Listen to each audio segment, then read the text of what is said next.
O tema desta manhã é: devemos obedecer em tudo às autoridades? Devemos obedecer em tudo às autoridades? Romanos capítulo 13, versículos de 1 a 2, diz o seguinte: todo homem esteja sujeito à autoridade superior, porque não há autoridade que não proceda de Deus, e as autoridades que existem foram por ele instituídas, de modo que aquele que se opõe à autoridade resiste à ordenação de Deus, e os que resistem trarão sobre si mesmo condenação. Devemos obedecer à autoridade? Sim. Sim. Aquela pessoa que não obedece à autoridade, ela está pecando. É porque ela está se rebelando. Ela está se rebelando contra o próprio Deus. Contra o próprio Deus que instituiu as autoridades. E quando nós falamos assim, nós falamos, não é só aquelas autoridades, mas a autoridade começa dentro da nossa casa. Você tem obedecido seu pai? Tem obedecido sua mãe? Porque não adianta nada obedecer todas as autoridades e não obedecer o pai e a mãe, não respeitar. Não adianta fazer nada, porque você já está corrompido. Dentro de você já existe uma rebelião. E essa rebelião não é de Deus. Nós sabemos muito bem que em Apocalipse capítulo 12, a partir do versículo 6, houve essa rebelião. E essa rebelião não foi promovida por Deus, mas sim por quem? Pelo inimigo. Então, olha, nós precisamos, sim, obedecer todas as autoridades. Nós precisamos, sim, obedecer a mãe, o pai. Eu acho que eu posso falar para vocês, eu tenho um grande amor pela minha mãe e pelo meu pai. Até hoje eu tenho meu pai e tenho minha mãe. Ontem mesmo, eu tive a oportunidade de estar com meu pai para nós tomarmos um café, conversarmos um pouco. Isso é muito bom. E eu tomo bênção meu pai, eu tomo bênção minha mãe.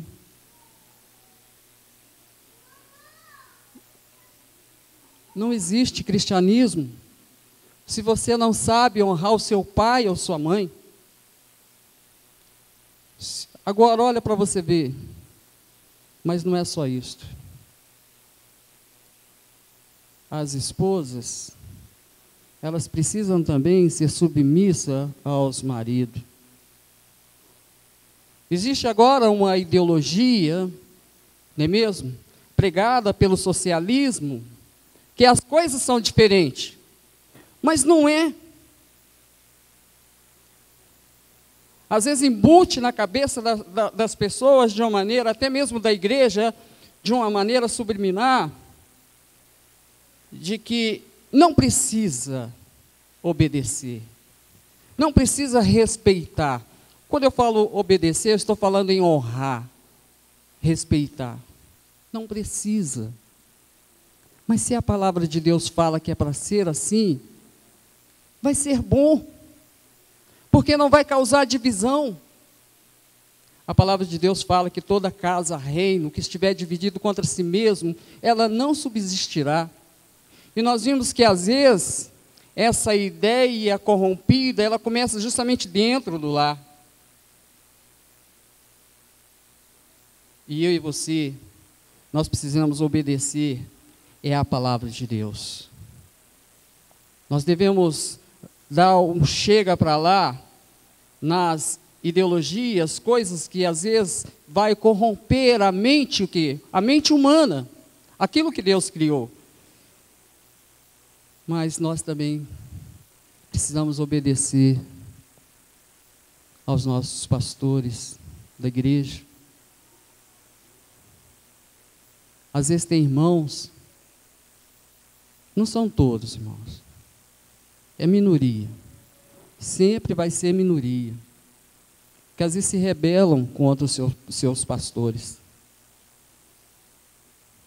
Às vezes na igreja tem, não são todos,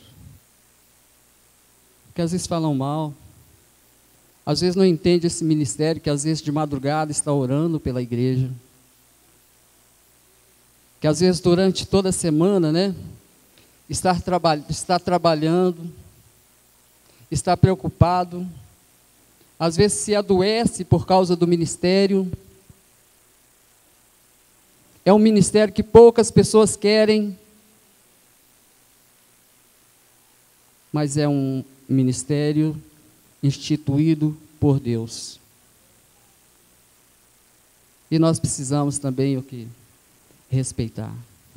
Mas quando nós falamos isso, a palavra de Deus fala que Deus não é Deus de confusão. Mas Deus é Deus de ordem. Deus gosta das coisas organizadas.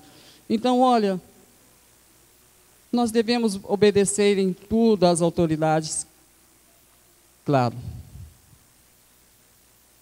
Porque isso aí parte de você. Nós devemos honrar os nossos policiais, os nossos governadores, o nosso presidente. Nós devemos honrar. Amém, igreja? Amém? Então, olha para você ver que, quando Paulo, ele estava escrevendo essa parte, ele estava olha para você ver, ele estava debaixo da autoridade de Nero. E Nero, ele era o pior, o mais maligno de todos os imperadores. Mas mesmo assim, ele se colocou debaixo da autoridade dele. Agora, quem sou eu e você para não obedecer às autoridades? Às vezes nós damos desculpa, as pessoas dão desculpa, mas está contra e não sabe por que não consegue ser feliz na sua casa, na sua igreja, no seu ministério e nem mesmo no seu trabalho, porque promovem divisões. Quando nós olhamos para Hebreus capítulo 7, no versículo 7, a palavra de Deus diz, nós sabemos muito bem que a palavra de Hebreus, lá o livro de Hebreus, ele vai sempre mostrar Cristo sendo superior a tudo.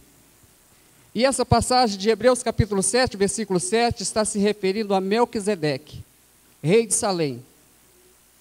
E o rei Abraão, ele ofereceu a sua primeira oferta a Melquisedeque, rei de Salém. Para quem não sabe, Salém era Jerusalém. E quando nós olhamos aqui, nesse Hebreus 7, 7, a palavra de Deus diz que o superior abençoa o inferior. Olha para você ver. O superior. Eu estou falando para você que não existe nada acima do nosso Deus. Não existe nada acima da autoridade de Deus e de Jesus Cristo. E quando nós olhamos para a passagem que o nosso irmão leu, lá em Atos, vamos lá para Atos capítulo 5. Atos capítulo 5. Versículo 27 até o versículo 29, nós vimos aqui o Lucas narrando detalhadamente um assunto que ele já começou a falar no Evangelho de Lucas. E quando ele chega aqui, no versículo 27 de Atos, capítulo 5, versículo 27, fala o seguinte: trouxeram-nos e apresentando-os ao sinédrio, e o sumo sacerdote interrogou-os, dizendo: expressamente vos ordenamos que não ensinasse nesse nome. Contudo, encheste Jerusalém de vossa doutrina, e quereis lançar sobre nós o sangue deste homem? Então Pedro e os demais apóstolos afirmaram: antes importa obedecer a Deus do que aos homens. Nós temos aqui um cenário aqui do Sinédrio, onde que era feito o julgamento, e onde que também houve o julgamento de quem? De Jesus. E nós vimos que essa palavra Sinédrio, ela quer dizer justamente que uma assembleia assentada em meio círculo. E aquela assembleia assentada de meio círculo, ele tinha ali o sumo sacerdote, que era um saduceu, e que em volta deles tinha aquelas pessoas que se advogavam, vamos colocar assim. E eles eram os fariseus, os mestres da lei. E foram justamente essas mesmas pessoas, neste mesmo lugar, descrito em Mateus 26, que Jesus foi julgado. E agora, eles estavam querendo parar a divulgação do Evangelho, querendo neutralizar a propagação do Evangelho, a divulgação da palavra de Deus, porque a palavra de Deus estava transformando a vida das pessoas. Quando Pedro e João pregavam, as pessoas se convertiam. E agora eles tinham um Senhor que era diferente. O Senhor da vida deles não era mais o Nero, porque na época de Jesus, Roma era justamente quem predominava. Na época de Jesus, Roma, a Judeia, ela estava sob a autoridade romana. E quando nós olhamos aqui, a gente vê aqueles apóstolos, aquelas pessoas pregando o Evangelho e aquelas pessoas aceitando quem? Jesus Cristo como Senhor, mudando a vida deles. É tanto que naquela confissão, quando nós olhamos em Romanos capítulo 10, versículos 8 e 9, que fala aquela pessoa quando ela vai confessar, e diz o seguinte: o que se diz? A palavra está perto de ti e na tua boca. Se com a tua boca confessar Jesus é o Senhor, e em teu coração creres que Deus o ressuscitou dentre os mortos, serás salvo. Era pesado. Era pesado para Roma. Era pesado para os fariseus, os zelotes, aquelas pessoas que tinham zelo. Moisés, eles obedeciam à lei de Moisés. E era pesado para o sumo sacerdote, Caifás. Porque ele, como na religião dele, como saduceu, ele não aceitava a reencarnação, a ressurreição de Jesus Cristo. Eles não aceitavam. E quando nós olhamos aqui, a gente vê um cenário totalmente dividido. Os fariseus aceitavam a ressurreição. Eles acreditavam na ressurreição. Mas os saduceus não. Então a gente tem aí um sinédrio dividido. Nós vimos que José de Arimateia, ele fazia parte desse sinédrio. Nós vimos que Gamaliel, professor de quem? Professor de Paulo, descrito lá, fazia parte desse sinédrio. E eram pessoas boas. Provavelmente Nicodemos fazia parte desse sinédrio. José de Arimateia é tanto que José de Arimateia foi quem falou lá para o sinédrio, pegou o corpo e sepultou Jesus. A gente vê que era totalmente corrupto. Aquilo que era para defender, o que era certo, estava corrompido. Eles tinham condenado Jesus por causa de inveja. Mas quando nós olhamos aqui, nós vimos que não havia parado. O Evangelho de Jesus estava sendo anunciado e anunciado com poder, porque na primeira pregação, acompanha comigo Atos capítulo 2, versículos 41. Então, a primeira pregação de Pedro diz o seguinte: então, os que aceitaram a palavra foram batizados, havendo um acréscimo naquele dia de quase 3.000 pessoas. Primeira pregação, primeira vez que o Evangelho é anunciado, 3.000 pessoas. Eles precisavam parar. Eram demais para eles. Esses apóstolos, eles pensavam que eles tinham acabado. Quando eles crucificaram Jesus, mataram ele, havia acabado. Mas não acabou. E hoje, eu e você, nós estamos aqui por causa da intrepidez daqueles homens.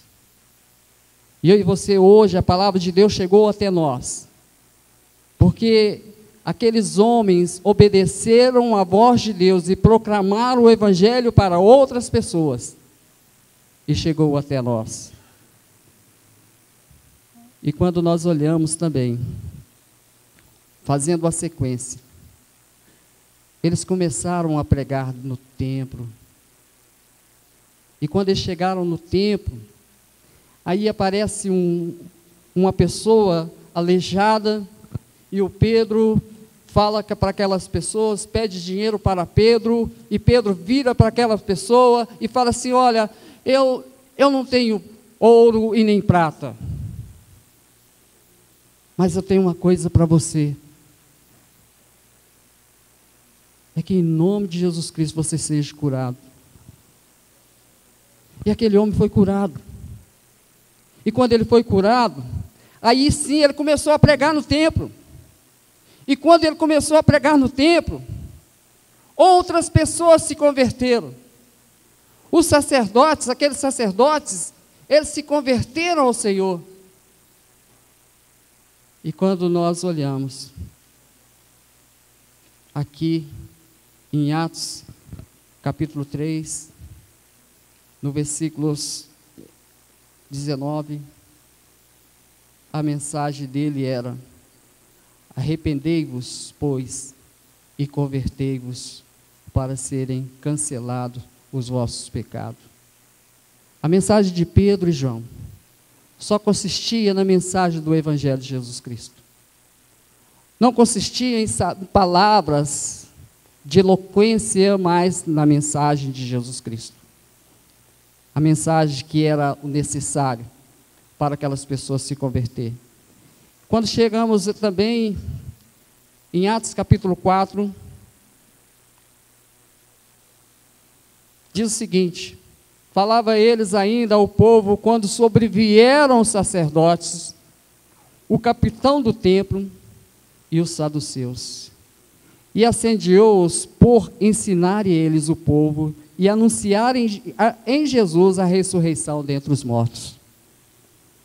E os prenderam, recolhendo-os aos cárceres, até o dia seguinte, pois já era tarde. Muitos, porém, dos que ouviram a palavra, a aceitaram. Subindo o número para quanto? Quase 5.000. Eles estavam tentando parar. O Pedro, ele não podia abrir a boca, ele não podia falar. O que eu quero falar para você nessa noite, nessa manhã? É que se você falar de Jesus, as pessoas vão converter. Se você falar de Jesus, as pessoas vão converter. Porque o que converte as pessoas não são as minhas palavras, nem as suas palavras, mas é justamente as palavras de Jesus Cristo. E as pessoas estão sedentas. Ontem, eu estava fazendo compras, e chegou um jovem para mim, e ele parou, ele chama Valdo. E o Valdo aproximou de mim e falou: Maurício, eu estou até sem graça de chegar perto de você, porque eu já havia pregado para esses jovens há muito tempo. E ele falou: olha, é porque eu desviei, eu caí. Eu falei: você precisa de Jesus, como eu também preciso de Jesus. Não existe uma pessoa melhor do que a outra, todos nós precisamos de Jesus. E aquele jovem, ele falou: não, eu quero voltar para a igreja. Eu quero voltar para a igreja. E eu quero ajudar esse jovem. Eu peço a Deus que Deus me dê sabedoria para ajudar aquele jovem. Mas nós precisamos ouvir a mensagem de Jesus Cristo. Nós precisamos ser sedentos na mensagem de Jesus Cristo. E quando nós olhamos aqui, nós vimos que quase 5.000. Era demais.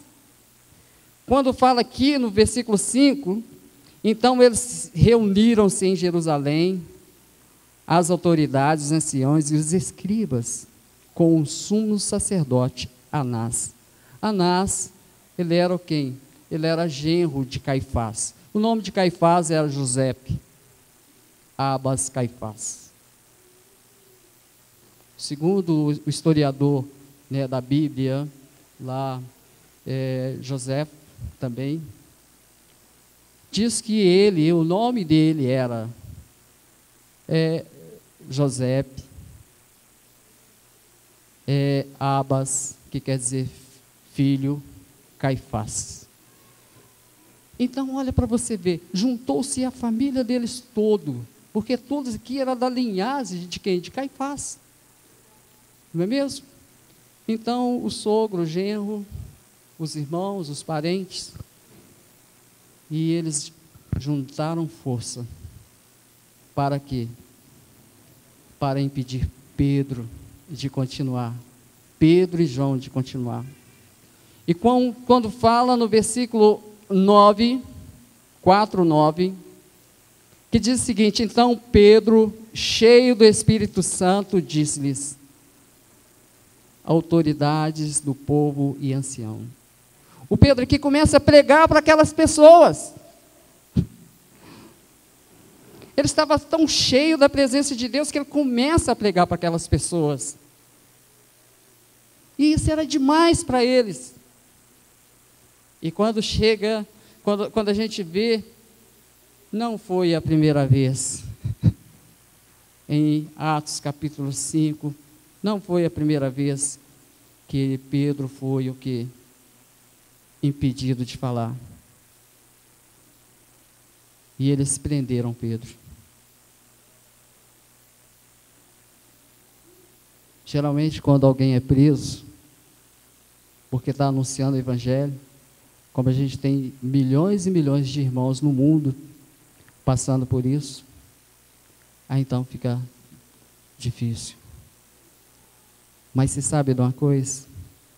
A igreja estava orando por eles. E o Senhor libertou Pedro. E quando eles estavam orando, diz o capítulo 5, que aquele lugar chegou a tremer. Quando a igreja ora, Deus atende as orações. Aquele lugar chegou a tremer. E eles não sabem como, mas um anjo foi lá e libertou Pedro. Olha para você ver, depois você olha nessa história, e de novo eles vê Pedro pregando no templo. Mas nós não prendemos ele, como que ele está no templo pregando?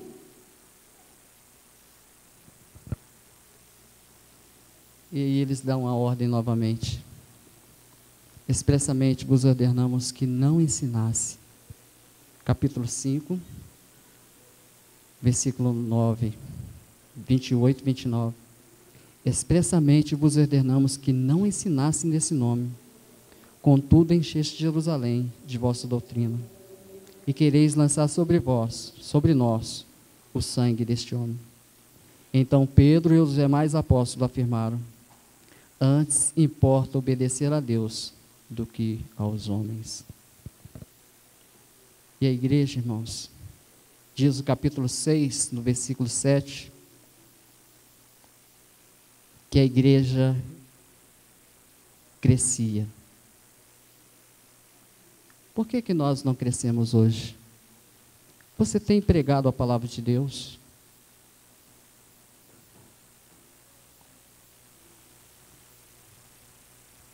Você já pensou quantas pessoas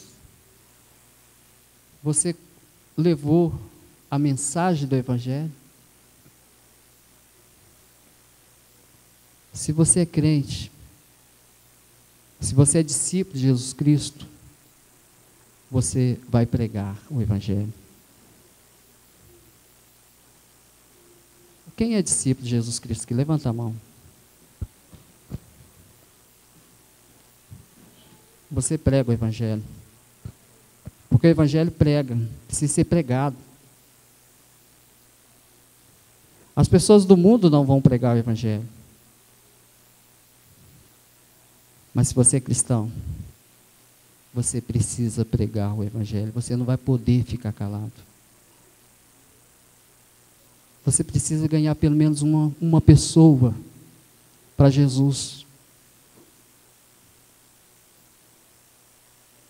Você precisa ganhar pelo menos uma pessoa para Jesus durante um ano. Esse é o meu objetivo. Esse é o mínimo que você pode fazer. Não adianta eu pregar bonitinho e não obedecer às autoridades. Não adianta eu pregar bonitinho aqui e também não convidar ninguém, não chamar ninguém, não estar preocupado se as pessoas vão para o inferno ou não. Porque o inferno existe. Mas o céu também existe. E o céu é para aqueles que creem e são batizados. Amém? Então, o desafio nessa manhã é sim, para você obedecer às autoridades. Honra os policiais. Nós temos tantos irmãos aqui que nos servem. Honre os governantes. Respeitem seus pais. Você estiver andando na rua, dê um bom dia para aquelas pessoas. Dê uma boa tarde. Aprenda a agradecer. Oh, muito obrigado por isso. Aqui que eu posso ajudar. Que Deus possa nos abençoar.